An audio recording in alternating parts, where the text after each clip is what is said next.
This channel does not promote any violent, harmful, or illegal activities. All content provided by this channel is meant for an educational purpose only. Cancer Healer Center, a new beginning. আবর্জনা ফেলা নিয়ে এবার বিক্ষোভ হাওড়ার আড়ুপাড়াতে। এর আগেই হাওড়াতে যে বিক্ষোভে শুরু হয়েছিল সেই বিক্ষোভ যেন ছড়িয়ে পড়লো এবার আড়ুপাড়ায়। ফিরহাদ হাকিমের নির্দেশে বেলগাছিয়ার আবর্জনা ফেলা বন্ধ করা হয়েছে। আজ সকালে জগাছাড় আড়ুপাড়ায় আবর্জনা ফেলতে গেলে বাধা দেন এলাকার লোকজন, আটকে দেওয়া হয় আবর্জনার গাড়ি। সেই ছবি দেখছেন এই মুহূর্তে টিভি9 বাংলায়। Breaking news.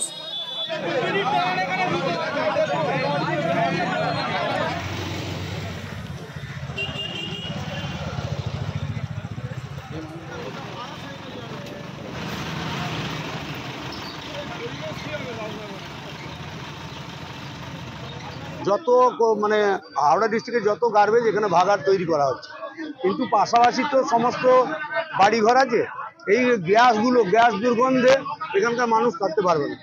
তাই আমরা আজকে পুলিশের কাছে আমরা অভিযোগ করেছি যে আপনারা এখানে না করে দ্বিতীয় কোনো বিকল্প জায়গা নেন। চারিদিকে জন্ডিস হচ্ছে কেন? এই নোংরা আবর্জনার জন্য। আমরা এখানে ভাগাড় করতে দেবো না। এখানের বাচ্চারা ওরকমের মানুষ নয়, তাতেই তারা অসুস্থ হয়ে পড়ছে। রাতের অন্ধকারে এইসব কাজ হচ্ছে, হয়ে সকাল থেকে আমরা দেখছি গাড়ি পড়ে যাচ্ছে।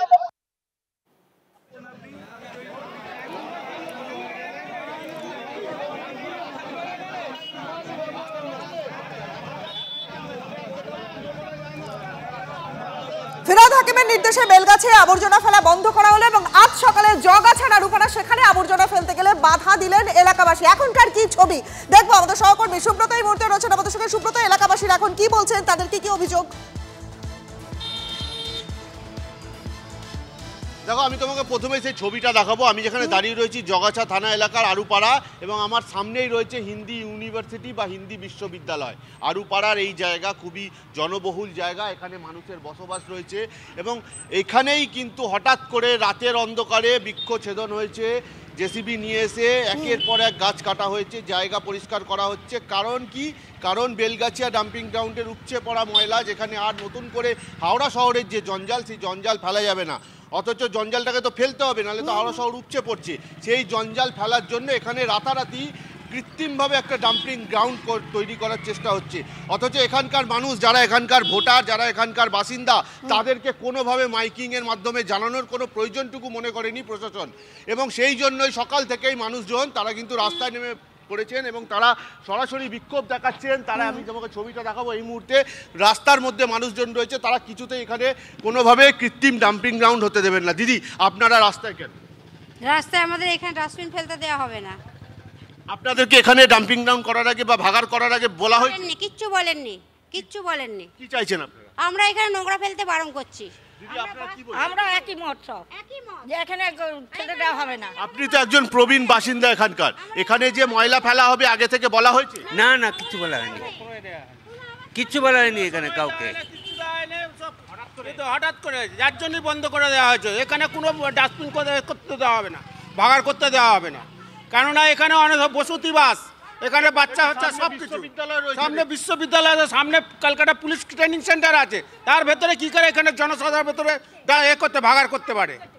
এটা কি হঠকারী সিদ্ধান্ত? হঠকারীর সিদ্ধান্তই তো, হঠকারীর সিদ্ধান্ত। রাত ভোর 3টার সময় গাড়ি এসে গেছে। একেবারে বুঝতে পারছি এলাকাবাসীদের অভিযোগ। সুব্রত, তুমি আমাদের সঙ্গে থাকো আর বুঝতেই পারছেন যে এলাকাবাসী তারা কিন্তু চরম ক্ষুব্ধ।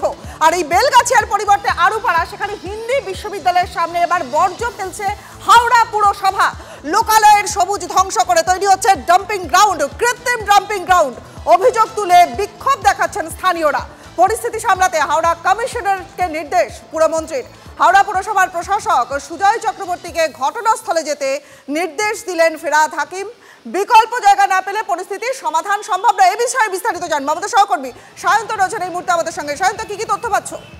দেখো, বেলগাছিয়া যে নতুন করে জটিলতা তৈরি হয়েছে তা নিয়ে ইতিমধ্যেই রাজ্যের পৌর নগরণ দপ্তর এবং তথা পৌরনগর মন্ত্রীর কাছে বিষয়টি খবরটা এসেছে এবং সেই মতো যেটা সূত্রের খবর, তিনি হাওড়া পুলিশ কমিশনারের সঙ্গে কথা বলেছেন। পুলিশ কমিশনারকে নির্দেশ দিয়েছেন পরিস্থিতি যাতে কোনোভাবে হাতের বাইরে না যায় সেটা সামলানোর জন্য। একই সঙ্গে হাওড়া পুরসভাধীন প্রশাসক সুজয় চক্রবর্তীকে গিয়ে বলে নির্দেশ দিয়েছেন তিনি যেন ব্যক্তিগতভাবে কথা বলেন।